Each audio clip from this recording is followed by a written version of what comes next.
Well, let's start with that week leading up to it. What was it like getting ready for that game? They had Eddie George, Heisman Trophy winner. What was it like preparation for that week and going down to Florida and getting ready to play Ohio State in the Citrus Bowl? It was interesting because, we were a hot team all year and we felt like we were a really solid football club and lost a game we shouldn't have to Florida. And then we kept hearing how great Ohio State was and they shouldn't be in the Citrus Bowl. They should have been playing for the national title and they're going to roll over us.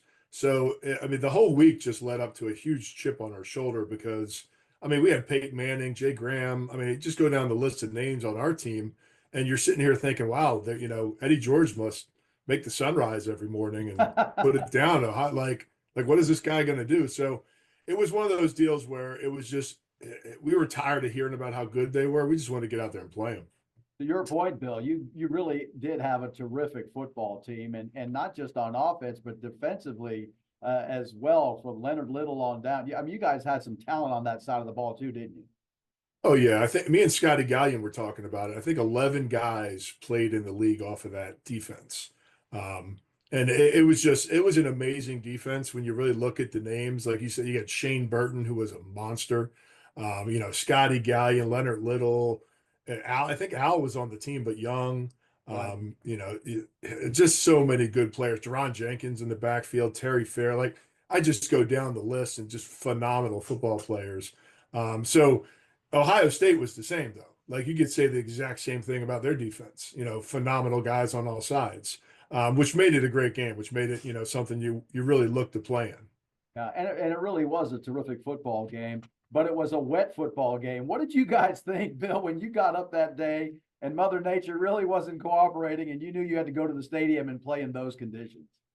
I loved it. I'm a Jersey boy, so to me, like they were talking about how cold it was. I said, "Boy, you don't know cold." My senior year state championship game was -5. So for me, I'm like, okay, it's a mutter. Let's go. I don't think anyone on our side approached it as anything other than an opportunity to play. And I didn't hear anyone in the locker room complain about the rain or any of it.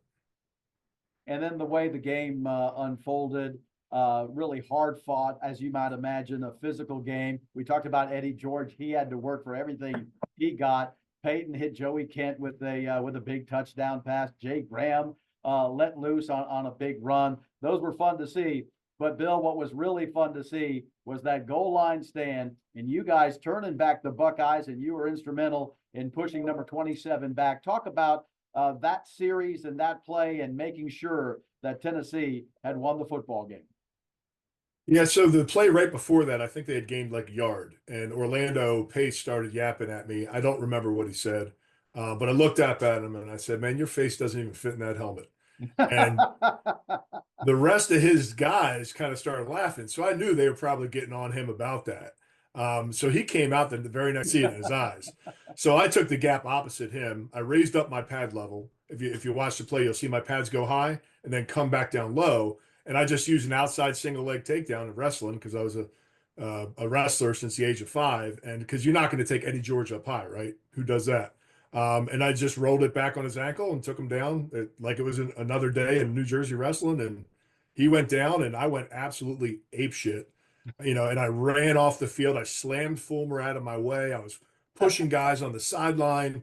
And I don't know if that part of it jazzed up Jay Graham because he's a super competitive guy. He was always defense, offense, defense, offense. I came in with him.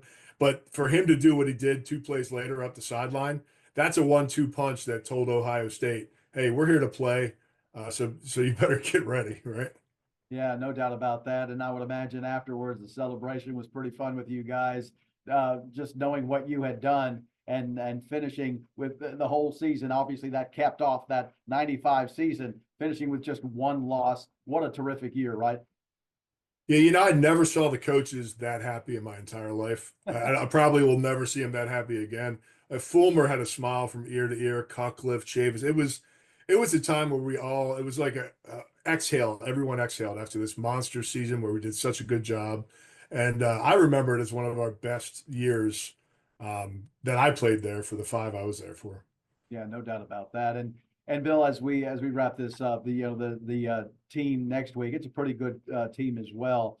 And one thing that I've noticed in watching this group, and you had mentioned that you've been back at least one time this season, right? You were honored at the stadium. One thing I've noticed, and a philosophy that I have, I don't care how good you are. If you don't care about the guy to your left and the guy to your right, and you don't have that chemistry, you're not going to win. You're not going to be good. And it seemed to me like you guys had that kind of chemistry, and it's what I see in this team as well. Do you see that? Yeah, you know, I bleed orange, and all the guys I played with bleed orange, and that's something that you'll never take away from us, and you can't take away from this team right now. There's young guys on the team who've been through multiple coaches, multiple years. You look at Sampson, Lampley, you know, these guys, they deserve a ton of credit. Their blood runs hard orange, is really what I should say on them. But I still talk to all the guys I played with, and that's the kind of relationship you want coming to a program like Tennessee, and I'm sure Ohio State's the same way. But there's a reason they haven't scheduled us in 30 years. So I'm sure we'll see what that looks like on Saturday. I'll be there. Oh man, that's great. I will as well, and I hope to be able to see you. What do you think so far? Obviously, I know the answer just by hearing what you're saying, but the job that Josh has been able to do here in his fourth season, been able to get this program going in the right direction, bringing in the right kind of players as you talked about. It's been fun to watch over the last few years, hasn't it? It's been phenomenal. The guy deserves a ton of credit. I mean, just look where we are now compared to 4 years ago. No Right. matter what happens at Ohio State, you know, thumbs up, Josh. Did a phenomenal job, brother. He'll be a Vol for life now. I know he's an Oklahoma guy, but you know, for what he's done for our program, I'm sure he feels like his blood has a little bit of orange in it at this point. And if they don't sign him and lock him up to a long-term contract, I honestly I don't know what they're doing.